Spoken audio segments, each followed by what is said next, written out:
Taste the Daily. Nagai மாவட்டம் கீழ்வெண்மணி தியாகிகளின் 55ஆம் ஆண்டு நினைவு தினத்தை முன்னிட்டு மார்க்சிஸ்ட் கம்யூனிஸ்ட் கட்சியின் மாநில செயலாளர் K Balakrishnan, G Ramakrishnan, Nagai MP V Selvaraj உள்ளிட்டோர் நினைவு ஸ்தூபியில் அஞ்சலி செலுத்தினர். அந்த காட்சிகளை பார்க்கலாம். அவங்க பொண்ணு பேர் வீரம்மாள், பேரன் பேர் நாகராஜன், நடராஜன்.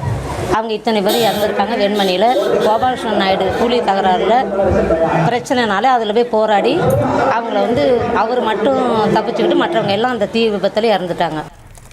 இது குறித்த கூடுதல் விவரங்களை முதல் செய்தியாளர் லெனின் வழங்கிட கேட்கலாம். லெனின், வணக்கம். விவரங்களை வழங்கலாம்.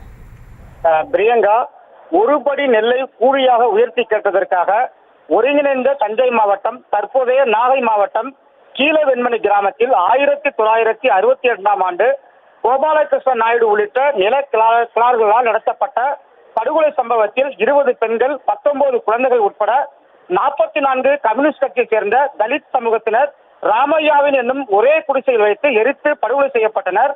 உலகையே உலுக்கிய இந்த கோர படுகொலை சம்பவத்தின் 56ஆம் ஆண்டு நினைவு தினம் வெண்மணி கிராமத்தில் அமைந்துள்ள வெண்மணி தியாகிகள் நினைவு ஸ்தூபியில் இன்று அனுசரிக்கப்பட்டு வருகிறது. மார்க்சிஸ்ட் கம்யூனிஸ்ட் கட்சியின் மாநில செயலாளர் K Balakrishnan, G Ramakrishnan, Nagai MP V Selvaraj, Keezhvelur MLA Nagai Mali உள்ளிட்ட மார்க்சிஸ்ட் கம்யூனிஸ்ட் கட்சி, இந்திய கம்யூனிஸ்ட் கட்சி தலைவர்கள் வெண்மணி தியாகிகள் நினைவு ஸ்தூபியில் மலர் வளையம் வைத்து அஞ்சலி செலுத்தி வருகின்றனர். தொடர்ந்து நினைவு ஸ்தூபியில் அமைந்துள்ள மார்க்சிஸ்ட் கம்யூனிஸ்ட் கட்சி கொடியினை மாநில செயலாளர் கே பாலகிருஷ்ணன் ஏற்றி வைத்தார். 56ஆம் ஆண்டு நினைவு தினத்தை அனுசரிக்க வெண்மணி நினைவு ஸ்தூபியில் அஞ்சலி செலுத்த தமிழகத்தின் பல்வேறு பகுதியில் இருந்து மார்க்சிஸ்ட் கம்யூனிஸ்ட் கட்சி மட்டுமில்லாமல் மார்க்சிய, அம்பேத்கரிய, பெரியாரிய சிந்தனை உள்ள பல்வேறு சமூக அமைப்புகள் வெண்மணி நினைவு ஸ்தூபியில் பேரணியாக வந்து அஞ்சலி செலுத்தி வருகின்றனர். அதே போன்று உயிரிழந்தவர்களின் உறவினர்கள் மலர் வளையம் சுமந்து மேளம் தாளம் முழங்க ஊர்வலமாக வந்து அஞ்சலி செலுத்தக்கூடிய காட்சிகளையும் நம்மால் பார்க்க முடிகிறது.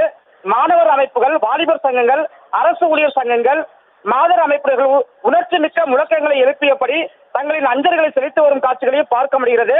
கம்யூனிஸ்ட் தொண்டர்கள் ஒரு பக்கம் உணர்ச்சி முழக்கங்களையும் எழுப்பியவாறும் சுற்று வட்டார பகுதியைச் சேர்ந்த கிராம மக்கள் ஆட்டம் பாட்டம் கொண்டாட்டத்துடன் திருவிழாவிற்கு செல்வது போன்று அஞ்சலி செலுத்தி வருவதை காட்சியும் பார்க்க முடிகிறது. தற்போது வெண்மணி கிராமத்தில் அந்த நினைவலைகளை சுமந்தபடி அந்த கம்யூனிஸ்ட் தொண்டர்களும் அந்த உறவினர்களும் அஞ்சலி செலுத்தக்கூடிய ஒரு நிகழ்ச்சி சம்பவம் நடந்து கொண்டிருக்கிறது. பிரியங்கா, விவரங்களுக்கு நன்றி லெனின்.